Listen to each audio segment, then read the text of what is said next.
Ladies and gentlemen, I am deeply distressed by the tragedy taking place in Kosovo and in the region, which must be brought to an end.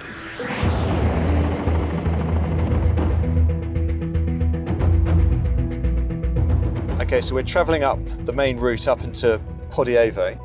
When I was here in 2000, 2001, this road was known as Route Snake. And then just up ahead in the gap in the hills there, that was the edge of our battle group area of operations. I joined the army in 1994. I've done a tour in Bosnia, 2 tours here in Kosovo, a tour in Iraq, and then a tour in Afghanistan.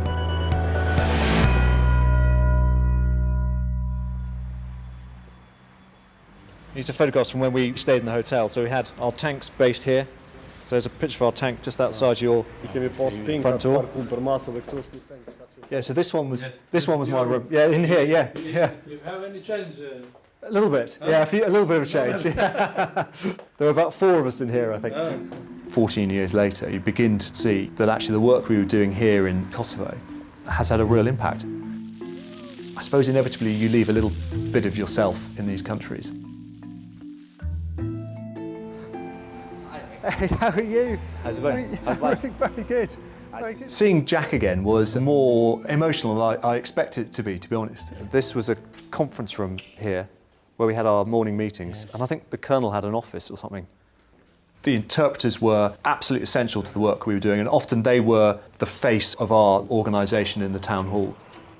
I started working for British KFOR June 1999 for nearly 4 years. They are best of days of my life because they changed everything in my life. They brought freedom to our country, to our people.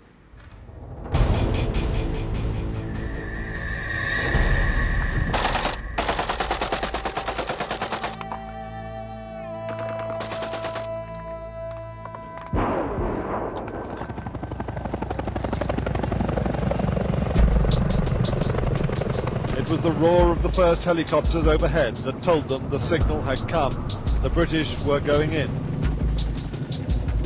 An array of British firepower not mobilized in Europe since World War II.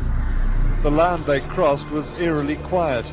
Mile upon mile of southernmost Kosovo emptied of its people, the livestock slaughtered, crops unplanted. A lot of people were coming back to their homes, having fled the war in '99. To find the houses had been destroyed, businesses destroyed, their livelihoods ruined. We'd brought that level of stability that the Kosovo Albanians hadn't had for generations. Albanians were, turned up from nowhere, throwing flowers at us, crying, laughing. It was brilliant. Most of our focus sort of internally was just getting the country back on its feet and helping people out in that immediate stabilisation period. When we first arrived in Podievo, there'd been no waste treatments, no refuse collection or anything like that. So we selected an area just outside Podievo to dig a landfill site and also provide a collection plan. You wouldn't believe what this place used to look like. I mean, it was right up to here, just piles of rubbish and mud. And we had to get JCBs in here to dig all the rubbish out. It's incredible to see clean water and this place looking fantastic. It's changed a lot. I mean, it's amazing to see just a fairly normal European country compared with what it was like 14 years ago. Now I'll play that. The chickens are here. Oh, okay. We had about 50 or 60 chicken farmers in the region.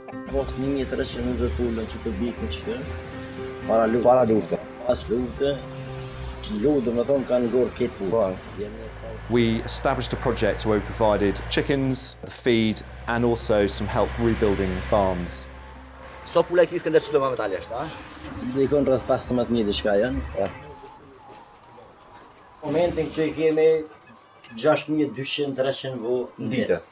He's now established a big business, and he's supplying eggs to one of the biggest supermarkets in Kosovo.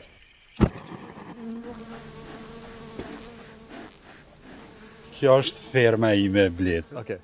I kam 75 familje Bled. There's a lot of wildflower meadows up in Podievo, up in the hills. And so a lot of these farmers would have a number of beehives. Me dy-tri vroshkujt tymi I timojnë këto. Mënyrë që mu qetësoj vletat.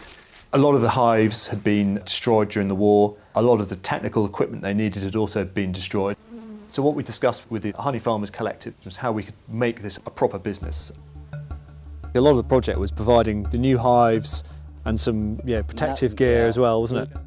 Before the war, a lot of it was just for personal family consumption, but then if they had some left over, they would go to the local market and sell it. The quality of the honey was absolutely fantastic. Here's an interesting fact for you. My commanding officer went back and he had an interview with the Queen. Yeah, I know that. And he bought some of your honey for the Queen. Yes. Yeah, I remember that. Yeah. Potentially, those few hives we provided are going to mean just that slightly better standard of life. And with that slightly better standard of life is a stability that was worth us fighting for originally. British KFOR, they gave me my life back.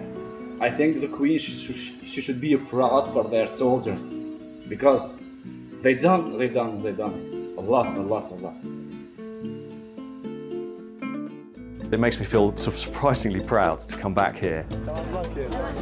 The sacrifices that we've made have allowed people to live a normal life where perhaps in Kosovo there was danger that this was going to turn into a genocide. I personally believe that what we did here must have saved thousands of lives.